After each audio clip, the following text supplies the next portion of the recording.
Erev Tov à tout le monde. Ok, on va commencer. Pour ceux qui veulent, on est dans le livre, dans la page Nun Bet, dans la page Nun Gimel, en bas derrière la page ici. On avait terminé la semaine dernière en parlant de cette Eshet Chayil que elle peut faire de l'argent, elle peut courir derrière l'argent, elle sait s'arrêter au moment où il faut. Parce que tout le monde peut faire beaucoup de choses, mais savoir s'arrêter où il faut, c'est ça la chose la plus difficile. Inami, on avait dit, que chez Ta'ama, Ta'am Tov Biskhorata, Shint Ashra Kvar, elle a gagné de l'argent, et elle est contente, et les vendeurs y viennent, ils lui demandent plus. Il faut savoir s'arrêter. Il y a beaucoup de monde, il y a beaucoup de monde qui ne savent pas s'arrêter, et ils en veulent toujours plus, plus, plus, plus, plus. Et ça, comme on a dit la semaine dernière, il n'y a pas de fin. Maintenant, cette femme-là, elle sait s'arrêter. Alors, qu'est-ce qu'elle fait avec son temps? Ça veut dire que c'est une femme, on rappelle qu'elle se lève au milieu de la nuit. C'est une femme qui sait gagner de l'argent mieux que son mari. Son mari lui casse les pieds. Il faut comprendre, quand on parle ici de femme, on parle seulement pas d'une femme et d'un homme. Et comme on a expliqué, on parle d'une neshama. Et souvent, on parle du Yetzer Hara qui vient et qui vient déranger et qui veut nous donner plus et plus et plus pour pouvoir recevoir et être attiré dans ce Olam Hazé. Il y avait un jour un rave, quelqu'un est venu le voir, il lui a dit: Rabbi, j'ai le magasin, j'ai pas de clients, qu'est-ce que je fais? Il dit: c'est pas de problème, dès qu'il n'y a pas de clients, ouvre une Gemara. Après une semaine, il lui a dit: Rabbi, vous allez pas croire. Il a dit: j'ai eu des milliers de clients, je suis pas arrivé à ouvrir une ligne. Dès que j'ouvre le livre, il y a un client qui rentre. Le Yetzer Hara, il est prêt à nous amener des milliers de clients, mais juste une chose qu'on fait pas. Juste qu'on n'étudie pas la Torah. Il y avait un jour le Rosh Shiva de Volojin, Rabbi Chaim de Volojin. Il y avait un bachour il a reçu une lettre de sa mère qui lui a dit que son père était malade, il faut qu'il rentre à la maison. Alors le Rav lui a dit: non, tu rentres pas. Alors la mère, elle a envoyé une lettre, elle a dit: Gade, le magasin il a brûlé, il faut que tu rentres à la maison. Il lui a dit non. Il lui a dit: regarde, il y a eu un feu, il y a la ville entière qui a brûlé, il faut que tu rentres. Alors elle a dit: il faut que je rentre. Rabbi Chaim de Volojin, il lui a dit: le Yetzer Hara, il est capable de brûler toute une ville pour qu'un bachour, il arrête d'étudier la Torah. Est-ce que c'est faire un peu pour la Torah? Avant qu'on passe, je voudrais vous partager avec vous une histoire extraordinaire de Rav Chaim Kreuzwirth. Qui était Rav Chaim Kreuzwirth? Rav Chaim Kreuzwirth, c'était le Rav d'Anvers. Ceux qui connaissent un peu l'Europe, il y a une ville en Belgique qui s'appelle Anvers. Anvers en français, Anvers chez les Flamands. Et là-bas, il y a un grand Admour, il y a des grands chassidim, Rabbi Tzikal de Pcheversk, Rabbi Yankal de Pcheversk. Ouais, son fils aujourd'hui, des Sadikim Gdolim qui habitent là-bas, la dynastie de Pcheversk. Et dans la ville de Anvers, Abraham Kreuzwirth, il a fait la guerre. Et quand les Allemands ils marchaient même, ils sont rentrés dans la yeshiva où il étudiait. Les Allemands, ils ont pris tous les bachourim et ils les ont appelés un par un sur le mur de la yeshiva et ils ont appelé les tuer. Un, deux, bam, bam, un après l'autre. Quand c'est arrivé au nom de Rav Chaim Kreuzwirth, ils sont venus le chercher, ils l'ont amené devant le mur. Et bien sûr, on le mettait devant le mur et il y avait le bourreau qui avait la mitraillette. Le bourreau, il s'est approché de Rav Chaim Kreuzwirth et il lui a dit: regarde, la première balle, je vais te rater. Tu as 3 secondes pour sauter le mur et je tirerai pas. Et la deuxième balle, je tire. Si en 3 secondes tu arrives à t'en sortir, tu es sauve. Alors il s'est mis debout. L'Allemand, la première balle, il a raté. Le temps qu'il remet la deuxième balle, qu'il recharge, 3 secondes, Abraham Kreuzwirth, il est parti. Les gens, ils nous ont demandé: Rabbi, pourquoi tu as été sauvé toi? Qu'est-ce que toi tu as fait de plus? Il a dit: étudier la Torah. Moi, j'ai étudié comme tout le monde. Avoir moins mangé, j'ai moins mangé comme tout le monde. Moi, j'ai tout fait comme tout le monde. Mais laissez-moi vous dire pourquoi j'ai mérité la vie sauve. Tous mes amis sont morts, tous fusillés. Le seul, c'est moi. Laissez-moi vous raconter pourquoi. Il a dit, quand j'étais à la yeshiva, bien sûr, la yeshiva, c'était pas sur Eldridge, un appartement, des gens qui vous amènent à manger, des rabbinim qui s'occupent de vous, gentiment. Ah, c'est pas comme ça. La yeshiva, c'était la pauvreté qu'on n'a même pas d'idée. Et à la yeshiva, un jour, ma mère, elle m'a envoyé une lettre qui avait un petit garçon de la ville d'où je venais qui devait venir voir un docteur. Alors ma mère, elle m'a demandé de lui prêter mon lit. Ma mère, elle s'imaginait que j'avais un lit. Mais moi, j'avais pas un lit. Moi, la seule chose que j'avais, c'était un banc dans le Beth Midrash. Alors moi, quand je l'ai amené, j'ai vu ce garçon et je lui ai demandé pourquoi il est venu. Il a dit qu'il a un problème au cœur et qu'il doit venir voir un spécialiste. Je me suis dit, un enfant malade, je peux pas le faire dormir par terre. Je vais lui donner mon banc. Je vais lui faire dormir sur mon banc. Donc ça veut dire que moi, je dors par terre. Je me suis dit, bon, c'est pas grave, pour un jour, 2 jours. Et ça a duré 3 mois. Pendant 3 mois, moi, j'ai dormi par terre. Et j'ai laissé ce garçon-là prendre mon banc. Quand les Allemands y sont rentrés, j'ai dit à Kadosh Baruch Hu la chose suivante. J'ai dit à Hachem, l'étude de la Torah, j'ai étudié comme mes amis. Manger un bout de pain, j'ai mangé comme mes amis. Boire un demi-verre d'eau, j'ai bu comme tous mes amis. Mais partager le seul banc que j'avais pour un homme malade pendant 3 mois, ça j'ai fait un peu plus de Messirut Nefesh que tout le monde. Pour ça, je te demande la vie sauve.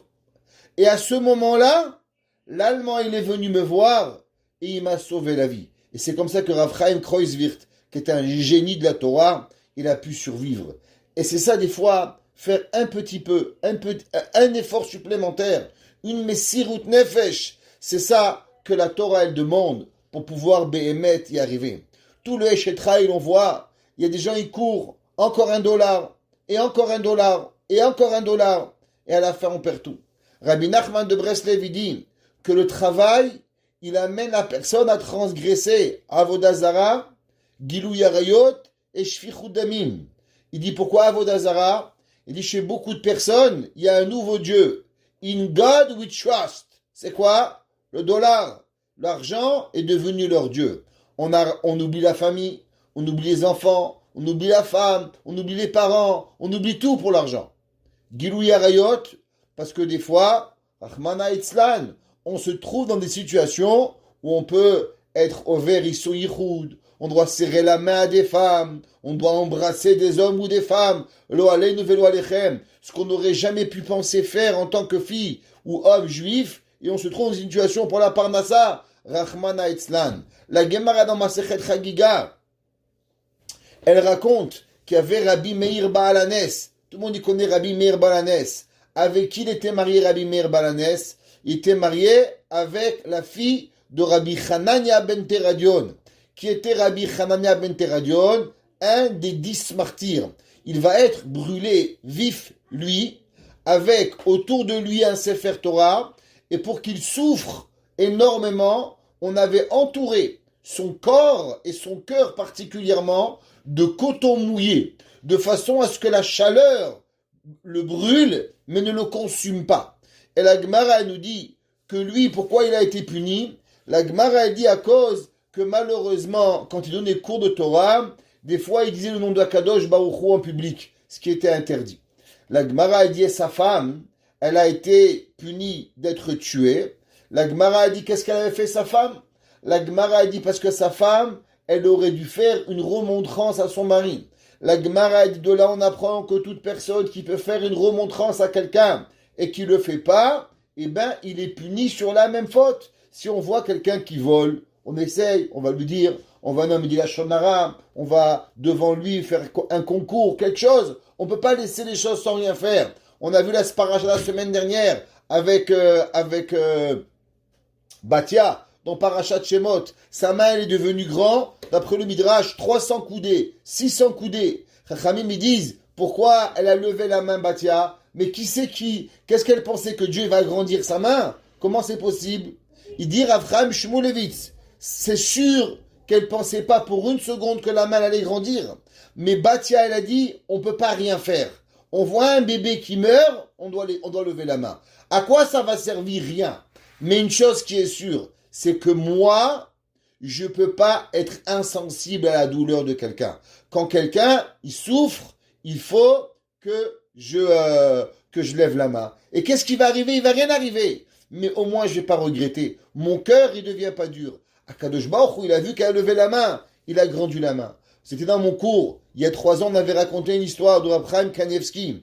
Un jour, un homme lui a demandé, Rabbi, on reçoit des lettres tous les jours de Tzedaka, telle yeshiva, telle famille. On peut pas donner à tout le monde, on n'a pas d'argent. Qu'est-ce qu'on fait? Abraham Kanievski lui a dit, donner pour tout le monde, on peut pas. Mais prier pour tout le monde, on peut, oui. On ne peut pas être insensible à la douleur de l'autre. Quand on voit un homme qui a une difficulté, alors on fait quelque chose. La Gemara dit du fait que la Rabbi Chaina ben Teradion, elle a vu son mari qui disait des choses interdites, elle n'a pas une tochacha, elle a été punie. Et la Gemara a dit, qu'est-ce qui s'est passé? La Gemara elle raconte que la fille de Rabbi Chaina ben Teradion, la sœur de Brouria, la belle-sœur de Rabbi Meir Baalanes, elle va être vendue malheureusement en prostituée. Bekouba chez Zonot. Et la Gemara dit, mais qu'est-ce qu'elle a déjà fait? Qu'est-ce qu'elle a fait, cette fille juive, pour mériter d'être vendue comme esclave dans une maison de prostitution? Rahman Haitzlan, même un noir, un chinois, un japonais, je sais pas. Il y a personne qui mérite ça. C'est même pas un chien. Comment c'est possible? La Gemara a dit, parce qu'un jour, elle était en délégation avec son père, sa mère et elle, ils étaient à Rome. Et ils sont partis voir le roi, l'empereur, qui était à l'époque César. Et quand ils ont marché devant le palais, alors ils marchaient le papa, la maman et la fille derrière. Et la sœur de Rabbi Chaina ben Teradion, la fille, elle avait une démarche qui était gracieuse, qui était spéciale quand elle marchait. Et quand elle a marché, il y a un des Romains qui a dit Kama naot psiot shel ribazou. Comment elles sont belles les pas de cette fille. Cette jeune fille-là, quand elle marche, elle a une grâce particulière. Et la Gemara a dit qu'elle a arrangé son pas pour plaire un peu plus à ces goïms-là. La Gemara a dit ça a suffi pour qu'elle soit punie, pour être vendue dans une maison de débauche. Et la Gemara raconte par la suite tout comment Rabbi Meir Baalanes va venir et va la sauver. Donc on voit des fois, pour vendre une cacahuète, pour vendre une épingle à cheveux, des fois on peut se rendre plus belle pour le patron. Rahman Haitzlan, des fois un homme, il peut mettre un peu de parfum parce qu'il va rencontrer une femme, je sais pas, l'olenu, Gilou Yarayot, et Shfichou Damim. Pourquoi? Rabbi Nachman dit, à cause que des fois on risque sa vie, on roule plus vite, on prend un avion. Pourquoi? Pour aller gagner de l'argent. Je comprends pas, tu brûles un feu rouge. Comment des fois ça peut arriver? Un homme il brûle un stop, un homme il brûle un feu rouge, un homme il peut faire quelque chose, rouler plus vite. Pourquoi? Pour arriver à un rendez-vous. Mais pourquoi? Pour de l'argent? Je t'embarque chez mon lahad. C'est Boré Olam qui donne. Alors on met sa vie en danger pour l'argent.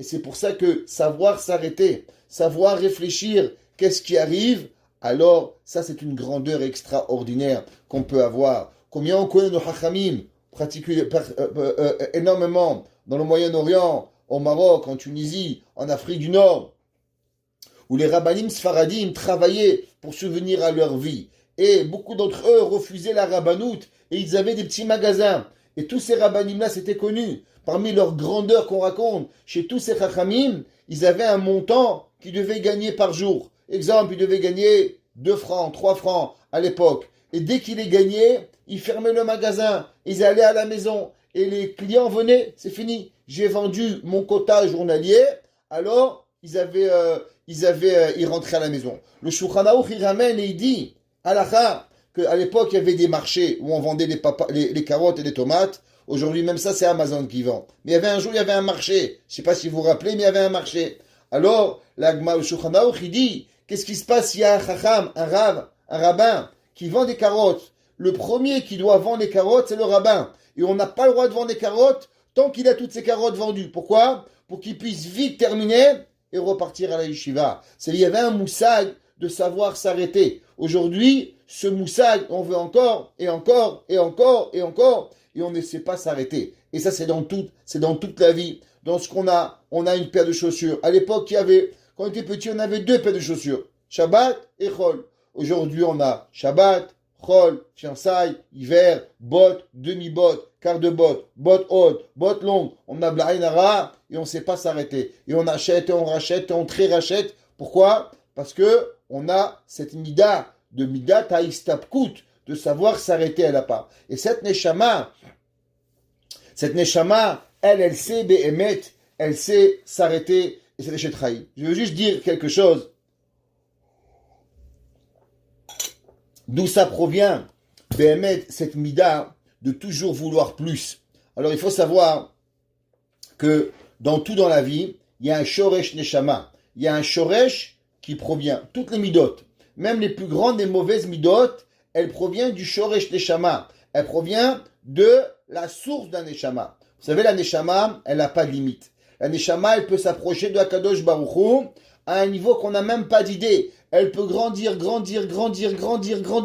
à des niveaux qu'on ne sait pas. Et dès que la neshama, elle arrive à son summum, alors Akadosh Baruch Hu lui donne un nouveau défi et un nouveau potentiel pour pouvoir grandir. Comme ça que le Roi Chaim Akadosh, il dit. Le Roi Chaim Akadosh, il dit que la neshama, elle n'est pas limitée, elle est illimitée. Et même que des fois, on pense que nos forces sont limitées, mais au moment où on arrive à la limitation de nos forces, alors Akadosh Baruch Hu donne un nouveau projet, une nouvelle neshama, une nouvelle partie, et avec cette partie-là, on peut arriver à construire et à faire et à avancer. Il y a des rabbanim, ils ouvrent 10 écoles, 20 écoles, 30 écoles. En Israël, vous les voyez, des kodalim. Comment ils arrivent? Qu'est-ce qu'ils ont? Eh bien, dès qu'il a fini un, Akadosh Baruch Hu donne un autre koach. Et un autre koach de pouvoir faire, ad ensof, un autre projet. Faut jamais se limiter dans l'illimitation. Donc, on a deux choses. On a ce qu'on appelle le pnimi et on a ce qu'on appelle le makif. Vous vous rappelez? Toujours ces deux potentiels. L'intérieur et ce qu'il y a à l'extérieur. Les deux. Pareil. Quand une personne, elle est dans l'achat, elle est dans l'abus d'acheter, Béhémet, ça veut dire qu'il a un potentiel de neshama extraordinaire. Seulement, comme il ne remplit pas son potentiel intérieur, alors automatiquement, il va remplir son potentiel extérieur. C'est pour ça qu'il est dans la toujours aller venir, aller acheter, donner, prendre. Qu'est-ce qui lui manque? Il lui manque Béhémet l'intérieur. Plus une personne, elle va remplir son intérieur, et moins elle a besoin de rien du tout. Elle a besoin de rien. Plus la personne, elle aime et elle est aimée, et plus la personne, elle est avec Kadosh Baruch Hu, il a besoin. Et plus la personne, elle est pas aimée, elle est pas remplie, sa neshama, elle est vide, alors elle a besoin. On achète des acheteurs compulsifs. Les gens, ils se fâchent avec leur mari, ils vont chez Zara, Avoda Zara, trac, le magasin. Ils vont chez l'abbé, trac, Amazon, ils vident Amazon. Qu'est-ce qui se passe? C'est le besoin de remplir une émotion. Quelle émotion? Que la neshama, elle n'est pas remplie. Tandis que la personne qui a une neshama, alors elle connaît la midat haïstapkout. Elle sait véritablement s'arrêter pour pouvoir y arriver. Donc maintenant, cette femme-là, qu'elle a su s'arrêter, maintenant, qu'est-ce qu'elle va faire avec son temps? Qu'est-ce qu'elle fait avec son temps qui va lui arriver en plus? Qu'est-ce qu'elle va faire maintenant qu'elle arrête de travailler? Dans le pasuk Yutet, c'est marqué Yadea Shilcha Bakishor. Sa main, elle va envoyer, on va voir qu'est-ce que c'est Bakishor, Vechapea, et ses pommes, Tam Paler, elle va les prendre avec le paler. C'est quoi le paler? Je vais vous expliquer. Le paler, c'est quand vous faites du tissage. Alors, généralement, on a il y a les verticaux et les horizontaux. Qu'est-ce qui se passe? Normalement, on met les verticaux et après, on prend un bout de bois qui ressemble un peu comme la souris d'un ordinateur avec du fil qu'on jette entre les deux verticaux et on le jette dans les fils et avec ça, on arrive à passer pour faire la maille, pour faire la trame. Ça s'appelle le paler. Le paler, c'est avec quoi on fait la maille d'un habit. Je ne sais pas comment ça s'appelle en français. Si quelqu'un il connaît le mot, il est invité à nous dire comment il s'appelle le paler. Il dit le Zera Shimshon. Qu'est-ce que ça veut dire? Que cette femme extraordinaire, qu'elle a lâché son travail, elle aurait pu gagner plus d'argent, alors elle revient. Il y a Dea Shilcha Bakishor. Elle va revenir et elle va envoyer sa main dans Kishor, Vechapea, et les pommes de sa main, Tamchou paler, elles vont reprendre l'instrument du tissage. Il dit qu'est-ce que ça veut dire? Monaat atzma mikol melachot. Cette femme-là, elle s'empêche de tous les travaux, ayeterot, ou maspeket atzma bimlechet atviya. C'est quoi mlechet atviya? Le tissage, ouais, c'est le travail basique d'une femme à l'époque. Une femme, comme on a expliqué, il n'y avait pas comme maintenant à manger, il n'y avait pas les restaurants, il n'y avait pas les habits. Alors ça faisait partie d'une femme, du travail d'une femme, de faire le tissage pour habiller les enfants. Et comment on reconnaît une grande personne? On reconnaît une grande personne qui sait généralement savoir ses obligations. Il y a des gens qui travaillent pour leurs enfants. Ils disent, moi, je travaille pour mes enfants. Moi, toute ma vie, c'est mes enfants. Il n'est jamais à la maison, ni le matin, ni l'après-midi, ni le soir. Et depuis qu'il y a le Covid, il disparaît. Tu sais pas où il va. Mais c'est pour tes enfants. Et les enfants, ils disent, Rabbi, monsieur, je comprends pas. Ça fait 20 ans que mon père, il me dit qu'il travaille pour moi. Le jour où il est même payé pour le gouvernement pour rester à la maison, il trouve de quoi faire pour partir de la maison. Qu'est-ce qui se passe? C'est-à-dire qu'on a perdu les priorités. On ne sait plus pourquoi on fait. Cette Eshet là, malgré qu'elle va faire ce qu'elle a à faire, mais elle va jamais perdre les responsabilités qu'elle va avoir. Alors, le machal, ça s'appelle le tissage. Mais le tissage, il n'est pas important. Ce qui est important, c'est que Béhémet, elle revienne et elle refait ce qui est son obligation quotidienne. Pareil à nous, on peut faire plein de choses, mais on peut y arriver. Il y avait un jour un grand rave qui a dit à un grand maître, il lui a dit, un grand tzaddik, il avait un rosh yeshiva, il lui a dit, dis-moi, mon élève, est-ce que tu sais c'est quoi la chose la plus difficile d'un rabbin? Alors le rav, il lui a dit, je sais pas, permettre une haguna, faire telle chose. Il dit non, tout ça c'est facile. Il dit, c'est quoi la chose, c'est quoi le travail le plus difficile d'être un rabbin? Il lui a dit, le travail du rabbin le plus difficile, c'est de ne pas oublier qu'il est un papa et aussi un mari. À la maison, tu es ni rabbin, ni rosh yeshiva, ni rien du tout. Tu es juste le mari de ta femme et le père de tes enfants. N'oublie pas, aussi grand rabbin que tu vas être, aussi grand gadolado que tu vas être, mais n'oublie jamais que tes enfants, ils veulent avoir un papa, ils veulent pas un rosh yeshiva, ni un rosh kollel, ni un dayan. Et ta femme, elle veut avoir un mari qui s'occupe d'elle. Ça veut dire que des fois, on peut se perdre et on ne peut pas. On raconte qu'il y avait un grand rab, il s'appelle Rab Shmuel à Yerushalayim, on l'appelait le Saraf. C'est un homme incroyable qui n'a jamais ouvert ses yeux de sa vie. Il voyait rien, il fermait ses yeux. Avoda Rab Shmuel Shapira. Et on raconte de lui que malgré qu'il avait les yeux fermés toute sa vie, quand il marchait dans la rue, il marchait comme ça. À la maison, il avait un foulard sur les yeux. Mais il était l'homme le plus normal du monde. Le Chazonish l'a inspecté avant qu'il se marie avec sa femme. Et il a dit, il a un derech Hashem et il est émet. Ça veut dire qu'aussi grand qu'il était, il faisait une khumra de rien voir. Ça l'empêchait pas de s'occuper de sa femme, de laver la vaisselle, de mettre la table, de changer les enfants, de jouer avec eux. Les yeux, il n'utilisait pas. Mais, normal il était. Et ça, c'est une mida extraordinaire qu'il ne faut pas. On peut être la plus grande professeure de Kodesh, la plus grande professeure de mathématiques, on peut être le plus grand professeur médical, on peut être le plus grand rabbin, le plus grand dayan. Mais qui on est? Est-ce que ça fait partie de la vie qu'une personne ne doit pas abandonner la raison pourquoi il doit être? Il n'y a pas longtemps, un homme il me dit, moi je travaille. Je dis, arrête de travailler, deviens. Arrête d'essayer de devenir X chose. Sois la chose. Des fois, il faut savoir s'arrêter. Cette semaine, c'était entre autres, à part Baba Saleh, c'était le Yertza du Sfat Emet. Sruto Yagen Aleinu. Ouais, le Sfat Emet, c'était le Rab de la Chassidut de Gour, le deuxième, il y avait le Chidouché Harim, et après son petit-fils, le Sfat Emet. Et son arrière petit-fils, Rab Shmuel Alter, il a dit, quelle était la grandeur du Sfat Emet? Il a dit, la grandeur du Sfat Emet, c'est de rendre une personne avec Kadosh Baruch Hu, de vivre avec Dieu. Il y a des gens qui parlent de Dieu, mais ils ne connaissent pas Dieu. Ils ne savent pas qui est Kadosh Baruch Hu. Ils ne savent pas ce que c'est les mitzvot. Il a dit le Sfat Emet, quand on étudie le livre du Sfat Emet, alors on ne parle pas de Chesed, on devient un Baal Chesed. On ne parle pas de Tefila, on devient un homme de Tefila. un homme ou une femme, un homme avec un grand H. On ne parle pas d'arrêter de la shonara. On devient une personne qui aime le Hémet. Il y a des gens qui parlent de Hémet, mais ce ne sont pas des gens Hémet. C'est les gens les plus chakranim qui puissent exister. Et il y a des gens qui parlent de Hakarat-Tov, mais ils ne sont pas Makirei Tova. Il y a des gens qui parlent de plein de sujets, mais ils ne deviennent pas. Il dit le Sfat Emet, tout son livre, est de transformer la personne à devenir Be'emet, proche de Hakadosh Baruch Hu.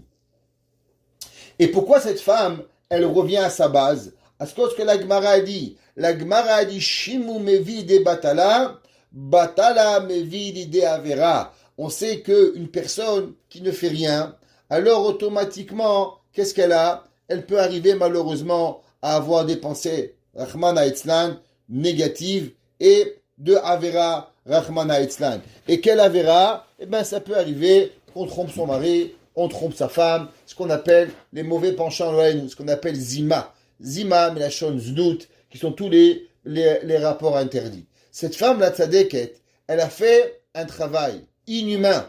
Quel inhumain? D'arrêter Midat Haistabkut.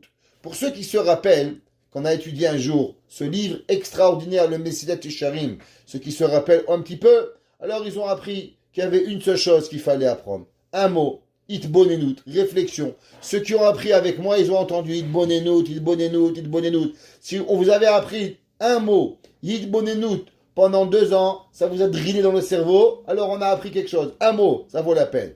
Le Messilat Yesharim, il avait dit qu'il y a quelque chose qui est très difficile. Vous vous rappelez dans le 11e chapitre, dans la Midat Hanekiyut. C'était quoi Midat Hanekiyut? C'est qu'il y a, dans chaque action, il y a 3 étapes.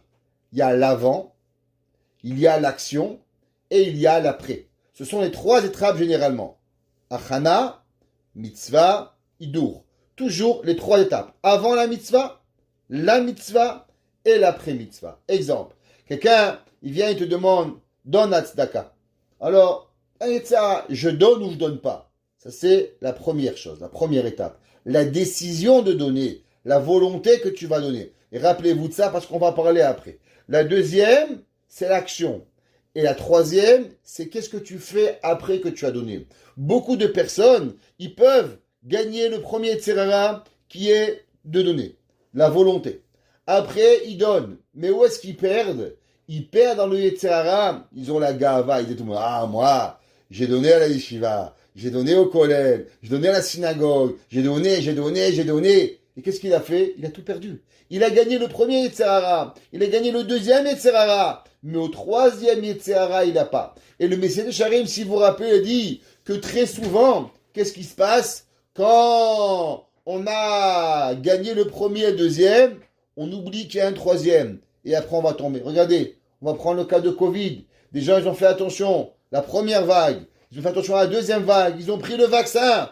Mais on ne leur a pas dit qu'après le vaccin, il faut attendre encore 14 jours, et bam, ils tombent, ils retombent, ils attrapent la maladie. Ouais, l'hôpital Maïmonide, malheureusement, Côte-Saint-Luc, ils ont fait rentrer là-bas les gens, allez, je sais pas combien de dizaines de personnes, ils ont attrapé le virus. Et ben c'est ça le Yetzirara. On se protège de la première vague, avant la Avera. On se protège de la deuxième vague, la mitzvah. Et après, il y a l'après-mitzvah. Qu'est-ce que c'est? Cette femme-là, elle a travaillé ses midot, cette neshama extraordinaire. Elle a arrêté le travail, elle aurait pu gagner de l'argent, elle a su s'arrêter. Mais maintenant, qu'est-ce qui se passe? Quand tu vas t'arrêter, ça ne s'arrête pas là le Yetzirara. Si tu fais rien, il y a la possibilité de retomber. Il faut savoir être intelligent et se dire, mais attends, mais en vérité, si je pouvais gagner de l'argent, c'est que j'ai encore du temps. Si j'ai encore du temps, alors qu'est-ce qu'on va faire?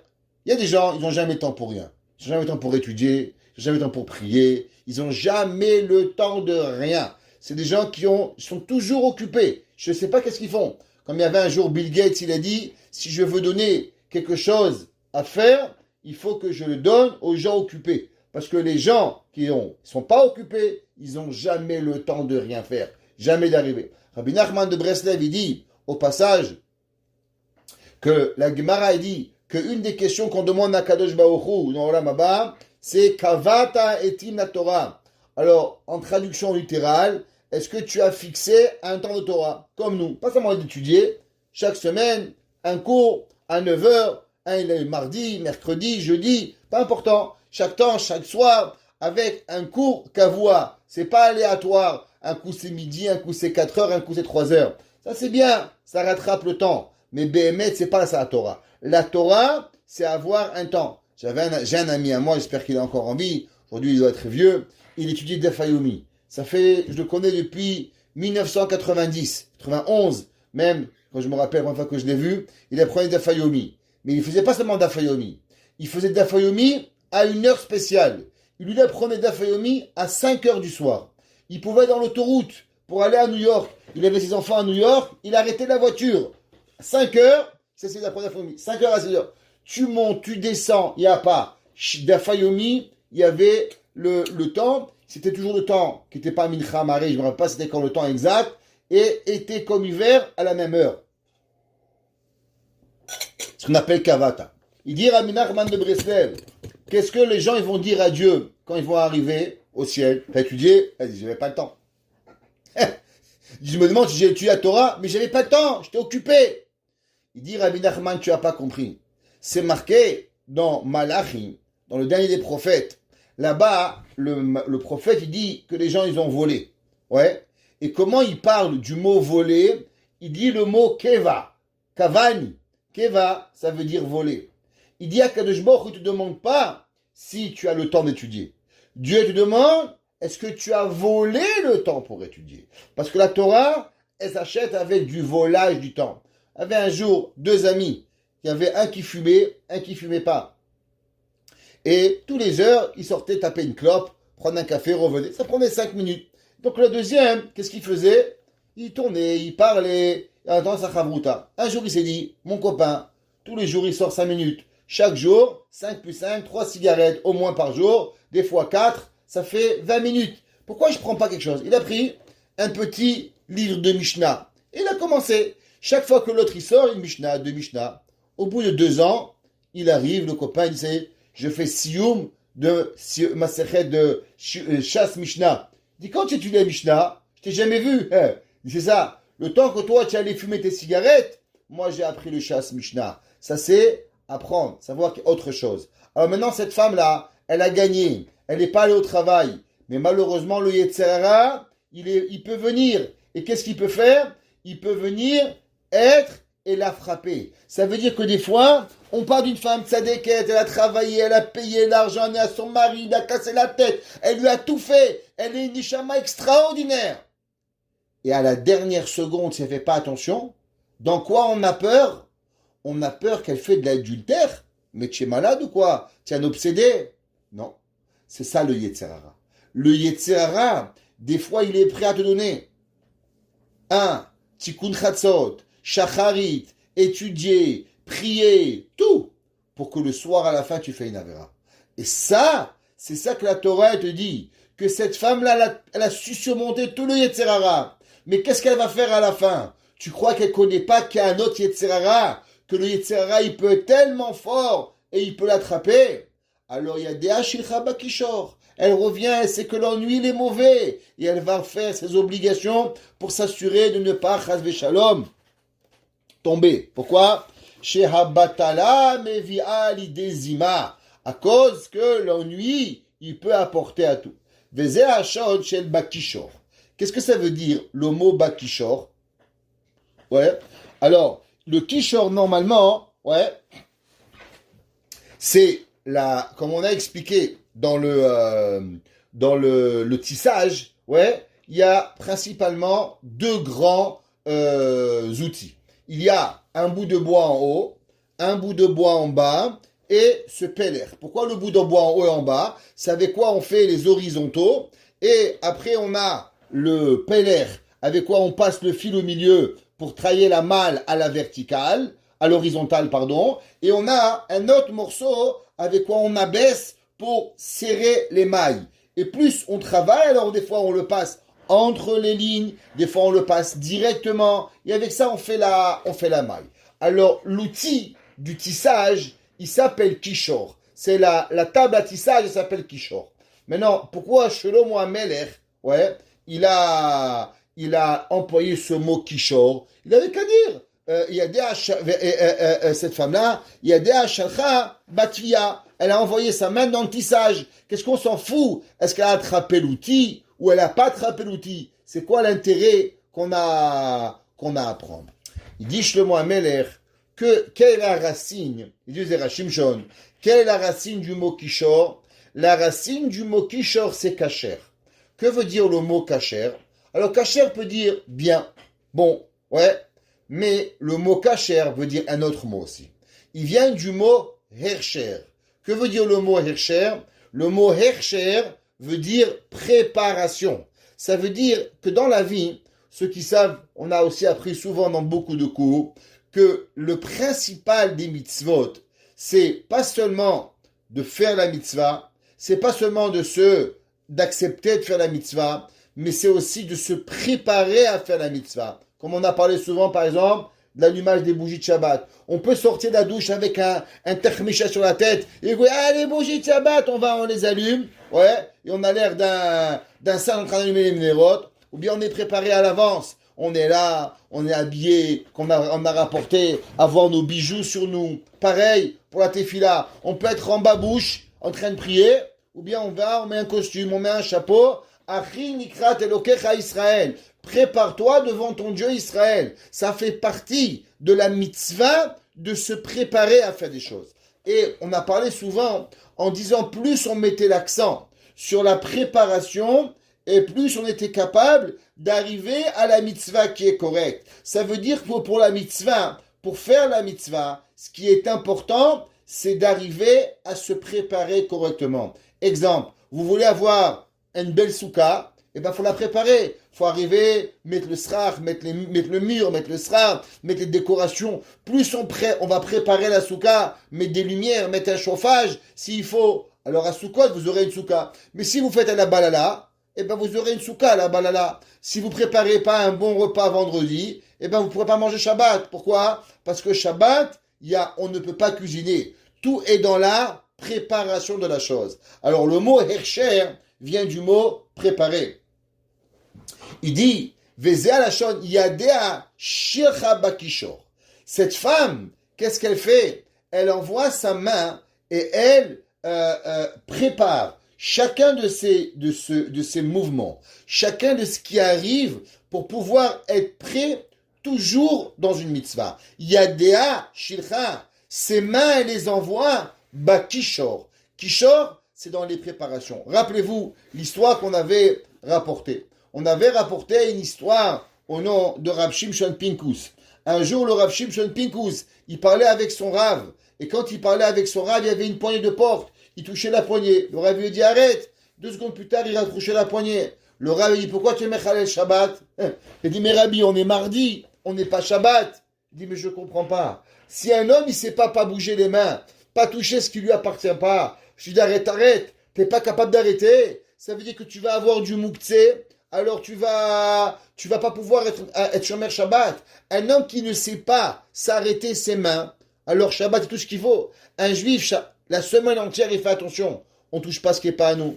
C'est à moi ou c'est pas à moi? J'ai droit ou j'ai pas droit? Les mains, ça touche pas ce que tu as besoin. Chaque chose des mains, elles doivent être préparées à ne pouvoir toucher seulement ce que la Torah te permet. Ça, c'est ce qu'on appelle préparer. La Eshetraïl, Yadea Shilcha Bakishor, elle a préparé ses mains à chaque moment à savoir qu'est-ce qui arrive. Un jour, on raconte que le Chafetz Chaim, un homme, il a dit, est-ce que je peux avoir un crayon? Le Chafetz Chaim a préparé un crayon. Il dit, à toi? Il dit, non. Comment tu me donnes? C'est pas à toi. Il dit, mais c'est sur la table. Il dit, mais je comprends pas. Ce qui est pas à toi, c'est du feu. Comment tu peux toucher? Un homme, il doit savoir, toute chose qui est pas à nous, c'est du gezel. Gezel, c'est du feu. On ne peut pas toucher. Le Chafetz Chaim, il n'arrivait pas à croire qu'un homme, il avait touché un stylo, un crayon à papier. Qu'est-ce que c'est? C'est zéro. Tu as rien utilisé. Mais c'est pas toi. Ça, c'est ce qu'une personne, Yadea Shilcha Bakishor. Elle doit travailler du matin au soir, à savoir à la préparation. On sait comme une femme avant le migvé, par exemple. C'est quoi le migvé? Le migvé, ça dure 20 secondes. Tu rentres, tac, tac, tac, tu sors. Elle est où la mitzvah? Combien de temps ça prend? Et vas-y, et lave-toi, et les ongles, et les yeux, et les machins, et le nez. Je comprends pas. Quoi, 3 heures pour 3 secondes? T'as rien compris. Si tu veux apprécier le 3 secondes dans le mikvé, il faut que tu travailles pendant 3 heures. Mais si tu ne travailles pas pendant 3 heures, alors les 10 secondes, ils sont zéro. Tu ne vas pas les attraper. Et ça, c'est tout dans la hachana. Comment y arriver? Plus la personne, elle monte en kedusha, plus la personne, elle monte en tahara, en pureté, et plus vous allez voir que tout se prépare dans la préparation. Regardez, aujourd'hui, on a passé le Covid. Ouais. Qu'est-ce que tout le monde y cherche? Des solutions, comment s'occuper des enfants, comment... En un mot, c'est qu'une seule chose. C'est comment savoir être préparé. Les gens qui avaient été préparés à un bon mariage pendant 20 ans, 30 ans, 40 ans, Covid, il arrive, ils vont sortir, Baruch Hashem. Ceux qui avaient un mariage psala, ouais, ils sortent du Covid détruits. Pourquoi? Parce qu'on t'a donné 20 ans pour te préparer. 20 ans t'es pas été préparé, c'est pas maintenant que tu peux te préparer. Tu vas rien avoir, tu pourras pas te préparer, il y a plus le temps. C'est comme quand Mashiach va venir. Chazal, ils disent qu'on peut faire tchouva avant que Mashiach il arrive. Quand Mashiach il arrive, il y a plus de temps. C'est terminé, on peut plus rien faire. Il y a Dea Shecha Bakishor. Vechape Atam Chupalech. C'est quoi Vechape Atam Chupalech? Les pommes, elles vont prendre le pelech. Rappelez-vous, le pelech, c'est l'outil avec quoi on fait le tissage. Et il dit, Shelo Yipol et Mata. Vous savez, le grand dans la Torah, c'est pas celui qui fait les grandes choses. Le grand dans la Torah, c'est celui qui sait faire attention aux petites choses. Pour comprendre ça, on va comprendre une Gemara. La Gemara, elle est dans Masechet Ketubot, Daf Ayin Bet. Alors, je vais vous dire, qu'est-ce que la Mishnah, dans Masechet Ketubot, elle dit. Vous savez que une femme, elle doit se couvrir la tête. Une femme qui ne se couvre pas la tête, alors, malheureusement, aujourd'hui, les gens font pas tellement attention à ça, mais il y a des conséquences ilchatiot avec une femme qui se couvre pas la tête. Et il y a un droit au mari de divorcer sa femme. Maintenant, une femme qui fait certaines choses, non seulement le mari peut la divorcer, mais aussi elle perd des droits. Ouais, c'est comme un homme. Un homme, il a une femme. C'est pas parce que tu as une femme que tu as la frapper. C'est parce que tu as une femme que tu peux te moquer d'elle. Tu as le droit. Ta femme, tu te comportes mal, elle peut divorcer. Il y a des droits. Les deux, ils ont le droit. Les deux, des obligations et des droits. C'est égal, l'un envers l'autre. Comment parler, comment se comporter, comment être. Des droits et des obligations. Maintenant, parmi ces droits-là et ces obligations-là, un homme, s'il veut divorcer sa femme, il peut. Tu l'aimes pas, tu divorces. Mais il faut que tu payes, mon frère. Ouais, la femme, c'est pas un cheval, c'est pas une vache. Ta femme, c'est quelque chose de chachouv. Quand tu as été marié avec quelqu'un, maintenant tu divorces, eh ben, il faut que tu passes au carnet de chèques. Et une des raisons que la Torah, elle veut, c'est d'abord pour que les gens, avant de divorcer, ils réfléchissent. Et deux, parce que on doit apprendre, c'est pas la valeur d'une femme, ça n'a pas de valeur monétaire une femme, mais c'est que quelqu'un, il peut pas juste prendre une personne, vivre avec elle, et après, bye bye Charlie, on prend la prochaine. Ça n'existe pas. L'homme et la femme, ils doivent apprendre qu'on est ensemble et on a bâti quelque chose ensemble et on a des droits qui sont l'un envers l'autre. C'est pour ça qu'on a tous ces fêtes Ketouba. Et c'est pour ça qu'à l'époque, les femmes mettaient beaucoup d'argent à la Ketouba pour que, d'abord, empêcher les maris de divorcer et deux, en cas comme quoi elle avait de quoi se retourner. La Gemara a dit Ve'elu yotzot shelo biktuba. Voici les femmes qui peuvent sortir, elles peuvent être divorcées, mais le mari va rien signer. Il va pas payer la ketouba. Là, ceux qui veulent ici, c'est la Mishnah, ok, dans ma Masechet Ketubot. Ve'elu yotzot shelo biktuba. Aoveret al dat Moshe. Celle, qui va transgresser la date, la halakha de Moshe Rabbeinu. On va voir qu'est-ce que c'est. Ve'yehudit et la Torah, ouais, de peuple juif. La Torah dit c'est quoi? Principalement, ouais, la Gemara, chez Rashi, vous verrez Rashi dans la Gemara. Rashi dit toutes les coutumes que les filles juives elles ont. Ça veut dire s'il y a une coutume que la Torah, les filles juives, elles ont pris l'habitude. Et cette femme-là, elle le fait. Exemple, imaginons qu'il y a une halakha, une coutume. Les femmes ne sortent pas en violet. Je ne parle pas en rouge, que tout le monde le fait, ça sourd. Mais on va dire qu'elles ne sortent pas en violet. Et maintenant, elle est sortie en violet. C'est pas une halakha. Mais aucune fille juive de cette ville, elle sort en violet. Eh ben, le mari peut la divorcer et elle ne paiera pas la ketouba. La Gemara dit Ve'ezoi dat Moshe. Ouais, c'est quoi dat Moshe?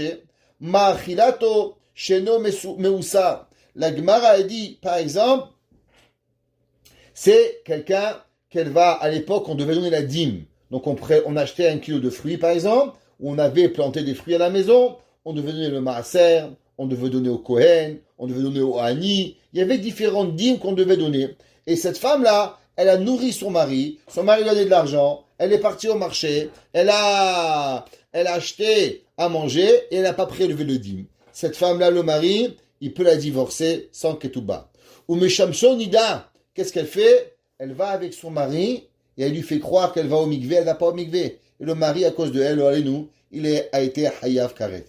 Raconter une petite histoire à propos de kashrut. Vous savez, cette semaine, c'était le Yerzeit d'un grand rave. Il s'appelait Rabbi Zusha de Anipoli. Ceux qui connaissent Rabbi Elimelech. Vous connaissez Rabbi Elimelech? Eh bien, le frère de Rabbi Elimelech, Rabbi Zusha de Anipoli. Zechuto Yagan Aleinu. Un jour, Rabbi Zusha de Anipoli et son frère, Rabbi Elimelech, ils étaient allés de ville en ville. Et quand ils allaient de ville en ville, ils sont partis pendant 7 ans en exil. Pourquoi? Qu'ils n'ont fait rien. Mais ils ont pris pour eux de Kadosh Baruch où ils pardonnent les fautes du peuple juif. Pendant 7 ans, ils sont allés en exil. Rabbi Zusha et Rabbi Elimelech. Et bien sûr, ils marchaient de village en village. Ils ne disaient pas qui ils étaient. Ils avaient des souffrances terribles. Et ils ne mangeaient pas à leur faim. Ils ne buvaient pas à leur faim. Et un jour, Rabbi Zusha et Rabbi Elimelech, ils arrivent en ville. Et quand ils arrivent en ville, ils voient une maison. Et ils s'approchent de la maison. Il y a une odeur extraordinaire qui sort de cette maison. Alors Rabbi Zusha s'approche un petit peu de la fenêtre. Bien sûr, permis, pas on doit regarder, c'est assourd de regarder. Vous savez, regarder chez les gens, c'est assourd hezegreia. Une personne qui met un regard devant la fenêtre d'une personne, c'est assourd de regarder chez une personne. Ils ont dit, attends, bouge-toi un petit peu pour que je regarde mieux. C'est assourd, bien sûr. Rabbi Zusha, sans regarder à l'intérieur, il s'est approché pour sentir un petit peu l'odeur, tellement il avait faim. Et quand il s'est approché, il y a une femme qui est sortie, pif paf, elle lui a mis 2 paires de gifles. Bon, Rabbi Zusha, il a dit, j'aurais pas dû m'approcher, tant pis pour moi. Le soir, à ce qu'on avait le Hekdesh, c'était la place où tous les pauvres dormaient dans les villes, il y a un homme, il arrive, il dit, qui a reçu une paire de gifles? Qui a reçu une paire de gifles? Alors Rabbi Zusha dit, moi j'ai reçu une paire de gifles, moi. Il dit, viens à la maison. Il l'amène à la maison, il dit, qu'est-ce qui se passe? Il dit, voilà, je suis arrivé à la maison et j'ai trouvé ma femme paralysée sur une chaise. Alors, je lui ai demandé qu'est-ce qu'elle a fait. Elle m'a dit rien. Je ne devais pas paralyser d'un coup, comme ça n'existe pas. Alors, elle m'a raconté qu'il y avait un mendiant qui est passé par la maison et il a mis la tête un peu trop proche. Alors, elle lui a mis une gifle. Alors, elle lui a dit, c'est sûr que c'est à cause de lui que je suis devenu paralysé. Alors, Rabbi Zusha, il lui a dit, dis-moi ce que tu as fait dans ta vie. Alors, elle a commencé à dire, quand j'étais petit, j'ai volé à mon père. Elle dit, Zusha, il ne mérite pas une gifle parce qu'on a volé à son père. Elle dit, quand j'étais petit, un jour, j'ai la shonara. Elle dit, Zusha, il ne mérite pas une gifle. Et comme ça qu'elle a passé toute la véro de sa vie. Je sais qu'elle a dit, ben voilà, mon mari, tous les jeudis soirs, il arrive du travail, après qu'il est parti la semaine au complet, et il aime bien une soupe au poulet. Alors, je prends le poulet, j'amène chez le shochet, il fait la shrita, et moi, je prends le poulet et je le cuisine. Ce matin, je suis parti chez le shochet, il n'était pas là. Je suis reparti, il n'était pas là. Au bout de la 3e fois, j'ai pris le poulet, je lui ai coupé la tête. Et c'est fini, on arrête là ces histoires de rabbin. Elle dit, ah, Zusha, il a senti un poulet pas cachère. Zusha, il mérite une gifle. Et la femme, bien sûr, elle a promis de ne plus arrêter. Et Rabbi Zusha lui a redonné l'utilisation de ses pieds. Ça veut dire que une femme qui mange, qui fait cachère à la maison, qui fait pas cachère, pardon, une femme qui fait pas le mikvé, alors on peut la divorcer. Un de nos grands maîtres, Rav Moshe Soloveitchik, il disait, des fois dans une maison, il peut y avoir différentes religions. Ça veut dire que le mari est très religieux, la femme elle est moins religieuse. Et là, on se pose la question, est-ce qu'on peut rester marié? Rav Moshe Fashan, il disait, on divorce pas pour la religion. Les gens qui vous disent qu'ils ont divorcé pour la religion, ça n'existe pas. Tant et aussi longtemps que la femme fait 2 choses. 1, elle vous fait manger cachère, parce que si elle vous fait manger pas cachère, vous ne pouvez pas manger. Et 2, qu'elle garde les lois de pureté familiale. Si ces 2 choses-là, elles sont gardées, alors même si le mari, il est shomer Shabbat, et la femme, elle n'est pas shomer Shabbat, même si le mari, il est rabbin, et la femme, elle n'est pas rabbin, ouais, même si elle est pas Robin des Bois, eh ben c'est pas grave. On garde la femme. La seule fois qu'on doit et on peut pas rester à la maison, c'est si la femme elle nous fait manger pas cachère et la femme elle ne va pas au mikvé. Alors là le mari il peut rien faire. Ouais, vélo là. Chala et elle ne prélève pas les chalotes au moment où elle fait le pain, c'est interdit. Celui qui mange à l'époque du Beth Amikdash un pain sans que la femme elle a prélevé la chala, bien sûr, dans le cas où elle a une obligation, alors c'est très grave. Qu'est-ce qui arrive? Venoderet vena mekayemet. Et la Gemara a dit, elle fait des vœux. Je vais donner 10 dollars, elle donne pas. Je mange pas de bananes, elle mange des bananes. Du matin au soir, elle fait des vœux. Je te jure, je te promets. Et elle garde pas sa bouche. Une personne qui ne fait pas attention à ce qu'elle dit, c'est très grave. Une des raisons, c'est marqué dans la Gemara, ouais, que pourquoi les enfants d'une personne, Israël, ils meurent, c'est à cause que les gens font des vœux. Donc un mari qui voit que sa femme, elle fait tellement des vœux, il a peur pour ses enfants, il a le droit de la divorcer. Et c'est quoi dat yehudit, la Gemara a dit? C'est quoi la coutume que les femmes, elles ont?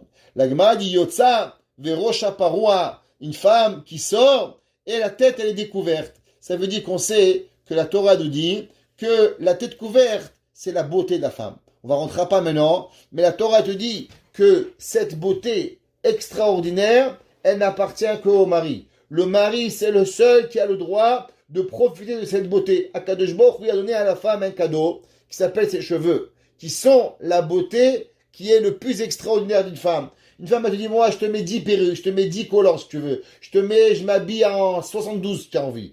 Mais une chose, tu me laisses, mes cheveux. Les cheveux, ça, c'est la plus belle chose. Qu'est-ce qu'ils ont fait à Auschwitz? Ils ont rasé les cheveux aux gens. Pourquoi? À cause que quand on enlève les cheveux à une personne, alors tu l'as détruite.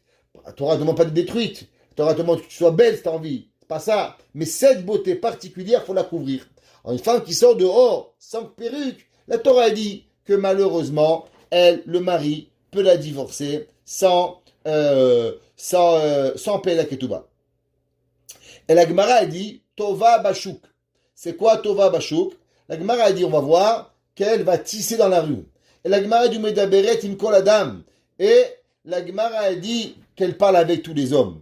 Elle est bavarde. Une femme, il faut apprendre doucement. Même quand un homme, on pose une question, on abaisse sa tête. Bederer Kavod, c'est pas ton copain, les gens. Faire attention comment on parle. On tutoie pas les gens. On vous voit les gens. On doit un Kavod. À part ton mari, ton père, ton frère, ça et basta. C'est pas besoin de parler. Comme un homme, il n'a pas besoin avec toutes les femmes. C'est pas besoin de faire la causette et d'arriver. Faire attention comment on parle. La Gemara, elle dit, Abba Shaul Omer, Afa Mekalelet Yoladav, Befanav, elle maudit ses enfants. Rabbi Tarfon Omer, Afa Kolanit, même si une femme, elle crie beaucoup, elle crie beaucoup. Et la Gemara dit, qu'est-ce que c'est, Mishnah dit, qu'est-ce que c'est qu'elle crie beaucoup? La Gemara dit, c'est qu'elle crie fort que les voisins, ils écoutent. On n'a pas besoin de laver son linge sale, enfin, devant tout le monde. Tu as un problème, tu t'enfermes à ton mari, tu parles, c'est fini. Mais si tu cries dehors et que tout le monde, la Gemara a dit, alors le mari, il a le droit de divorcer sa femme. Maintenant, qu'est-ce que ça veut dire que la femme, elle tissait dans le marché? Qu'est-ce qu'il y a de mal? Le tissage, c'est quelque chose de naturel.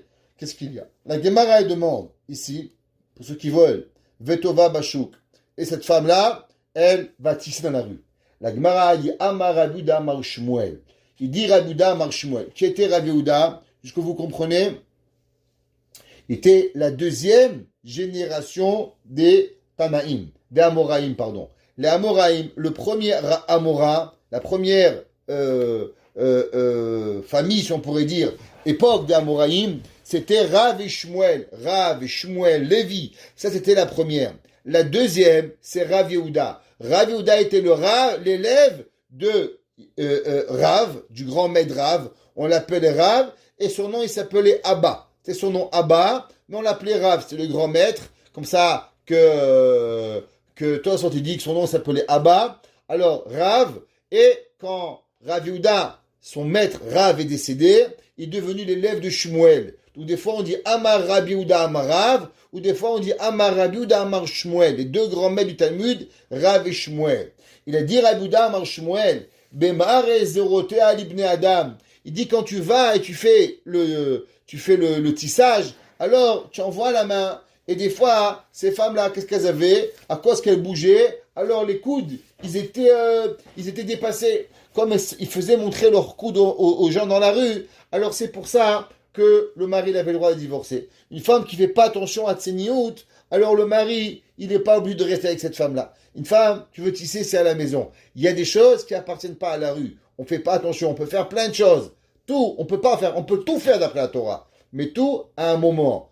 Où le faire, quand le faire et comment le faire. Donc une femme qui se met dans une situation où elle peut faire à la maison, mais elle le fait dans la rue, et elle va être patsniout, elle n'a pas le droit. Pareil, un homme, qui la Gemara a dit, qui va et il passe, à l'époque il y avait les laveries, il y avait les rivières, et les femmes lavaient le linge à la rivière. Et un homme qui passait devant l'endroit où les femmes, c'est normal que les femmes, elles étaient abaissées par terre et elles lavaient, et elles remontaient leurs manches pour pas se mouiller. Et les hommes qui passaient par là-bas, la Gemara les appelait Rechaim. Pourquoi tu passes par là-bas? Il y a un autre chemin, qu'est-ce que tu fais là-bas? Tu vas là-bas pour voir une femme qui a les coudes relevés? C'est un rachat. Une femme, malheureusement, qui fait ce travail à la rue, c'est pas très bien.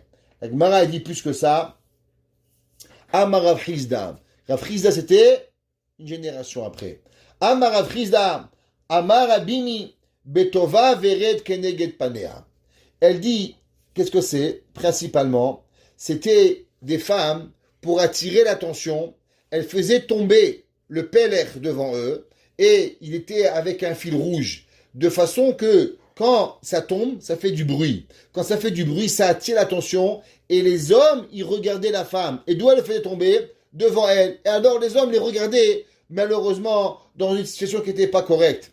Elle dit la Gemara qu'une personne comme ça, qui fait cela, qu'elle attire l'attention des autres hommes devant elle, alors le mari, il a le droit de la divorcer. C'est quoi la Eshet Chayil? La Eshet Chayil dit, c'est quoi Vechapea? Et les pommes, Tamchou Palech. Elles vont serrer le peler. Il dit, Shelo Yipol Mata. Cette femme-là, tu sais qu'est-ce qu'elle fait? Tout le monde, ça peut arriver qu'une fois, l'outil tombe par terre. Mais si on sait la gravité, qu'au moment où on fait tomber un objet, les gens vont nous regarder. On ne veut pas attirer l'attention. Qu'est-ce qui s'est passé avec Rabbi Chaina ben Teradion? Dès qu'elle a bougé le pas, elle a attiré l'attention des gens. Encore plus sur elle, elle a été punie. Cette femme extraordinaire, cette Neshama, qui est chacun de nous. Il y a des gens, ils arrivent à la synagogue, ils doivent arriver toujours 5 minutes en retard. Pourquoi? Pour que tout le monde le voit arriver. Il y a des gens, ils arrivent quelque part au mariage, toujours. On m'a dit qu'il y a une personne, je dirais pas où, je dirais pas quoi, que les gens n'invitent plus au mariage. Pourquoi? À chaque fois qu'elle va à un mariage, elle doit éblouir la galerie. Elle doit être habillée d'une façon que même la kala, elle a honte d'être une kala. Elle doit être, elle doit t'en mettre plein les yeux. Plein les yeux. Les gens, ils m'ont dit, madame, tu viens pas au mariage. Pourquoi? Tu prends toute attention. La Eshet Chayil, c'est l'inverse. Elle attrape le peler pour s'assurer qu'elle ne tombe pas et automatiquement, elle ne va pas attirer aucune attention sur elle. Et c'est ça, il y a Dea Shilcha Bakishor. Elle apprend et elle fait attention. Vechapea et ses mains, Tamchou Palech. Elle fait excessivement attention. Malgré qu'elle ne le fait pas tomber, elle n'est pas dans la rue. Malgré qu'elle est chez elle. Mais peut-être que chez elle, il y a quelqu'un. Et malgré tout ça, elle fait excessivement attention. Ça veut dire qu'on doit apprendre à savoir qu'est-ce qu'on veut dans la vie. Si on veut, on a déjà parlé souvent du shogeg. Pourquoi un homme, il amène un korban sur un shogeg, sans faire exprès, mais après tout, il n'a pas fait exprès. La raison, elle est simple. À cause que le sans faire exprès, il provient de quelque part qu'on n'a pas fait attention. La Torah, elle te dit, tu montes des escaliers à une échelle. L'échelle, elle tombe. L'échelle, elle se casse. Et maintenant, tu as tué quelqu'un. Ah, mais j'ai pas fait exprès. T'as raison. Et pourquoi t'as pas vérifié l'échelle avant? Ah, le sans faire exprès, il n'existe pas tellement dans la Torah. La Torah, elle te dit que l'homme, il est quasi responsable de toutes ses actions. Pourquoi? De façon à ce que on doit préparer nos actions à chaque moment pour ne pas, chas v'shalom, que on n'attire pas l'attention. Raconte que Rav Shlomo Zalman Auerbach, il a Un jour, il est arrivé dans un mariage et il a vu, bien sûr, il était à la choupa. Juste avant la choupa, il a appelé le maître de cérémonie et il lui a dit, quand tu appelleras tout le monde, fais attention d'appeler tout le monde Rav. Et quand tu m'appelles pas Gaon. Tu m'appelles juste Rav. Pourquoi? Il dit pour pas pas gêner. Un jour dans un mariage, j'étais maître de cérémonie, un Rav est me voir. Il me dit, moi, il faut que tu m'appelles Rav, Gaon, Dayan. Je sais pas ce qu'il m'a raconté. Et ça, j'ai reçu de mon maître qui m'a dit que je dois me faire appeler comme ça. Je lui dis, mais si je lui dis, mais tu veux pas aussi on te fait le respect de ta vie? C'est quoi? Comment ça peut marcher? La Torah, elle te dit que la personne doit pas se faire montrer. Avram, Yaakov Avinu, il a dit à ses enfants, quand ils avaient de quoi vivre en Égypte, avant d'aller en Égypte, Al titraou, ne vous faites pas montrer. Assurez-vous d'avoir de l'humilité. Assurez-vous d'avoir de la tseniout. Faire attention comment on est. Et s'assurer de jamais prendre l'attention plus que ce qu'on doit avoir. La Eshetraïl, elle aurait pu gagner de l'argent au magasin. Elle rentre à la maison pour travailler, pour pas Chave Shalom tomber. Et maintenant, elle prend ce palais et elle attrape avec toutes ses forces. Pourquoi? Pour que Chave Shalom ne tombe pas. Et que s'il tomberait, qu'est-ce qu'elle a tiré? Il a tiré l'attention. Et quand elle met l'attention, Chave Shalom, alors elle pourrait avoir. Ça veut dire qu'on voit à combien plus on est grand et plus on a peur du péché. Et moins on est grand et moins on a peur du péché. Et c'est pour ça qu'en vérité, tout ce que l'on fait, on doit réfléchir avant, pendant, après, sans jamais délaisser et prendre pour acquis quoi que ce soit, parce qu'au moment où on prend pour acquis, c'est là que Béhémet, le Yetzer Hara, nous attrape, et quand le Yetzer Hara nous attrape, alors on arrivera. On terminera avec une anecdote qu'un jour, mon grand-père il racontait, et il disait qu'il y avait un jour un grand voyou en Italie, qui était condamné à mort. Et quand il était condamné à mort, on lui a demandé qu'est-ce que tu veux. Alors il a dit qu'il voudrait parler à sa mère. Alors on a amené sa mère devant lui, et il est parti pour l'embrasser. Et au moment où l'embrassait, il lui a mordu, il lui a arraché l'oreille. Et il lui a dit, si aujourd'hui on me tue, c'est ta faute. Il lui a dit, parce que la première fois que j'ai volé un pain, pourquoi tu m'as pas corrigé? Ah, je te dis qu'on m'a donné un pain. Il dit, est-ce qu'on donne un pain à un enfant en pleine guerre? Les gens crevaient de faim en 14-18. Qu'est-ce que tu crois qu'on a donné un pain? Tu savais que je l'ai volé. Et de ce vol, il est venu à un autre vol, que j'ai tué des gens et on m'a attrapé. Ça, c'est le Yetzer Hara. Le Yetzer Hara, il attrape des petites choses. Et un petit, et on fait tomber, et on se fait voir, et on se fait regarder. Et au moment où on se fait regarder, alors après on n'est plus capable de perdre attention. Et on veut, et on veut, et on va tomber. Mais à l'inverse, plus on se prépare à avoir de l'humilité, à avoir de la discrétion à son maximum, alors Akadosh Baruch Hu, il nous donne la bracha. En bracha sheruya, ela haladavar asamuch minayin. La bracha de Akadosh Baruch Hu, elle ne vient seulement sur personne qui est cachée. Plus on va faire attention à être discret. Je ne dis pas à cause du Haïnara, je ne rentre pas dans les histoires tunisiens, mais plus on fait attention que tout ce que l'on fait, il est protégé du regard de l'autre, qu'elle va remettre nous-mêmes, comment on s'habille, homme, femme, enfant, comment on fait, et plus Akadosh Baruch Hu, il va donner dans nous la beracha dans toutes nos actions. Chazak behatzlacha.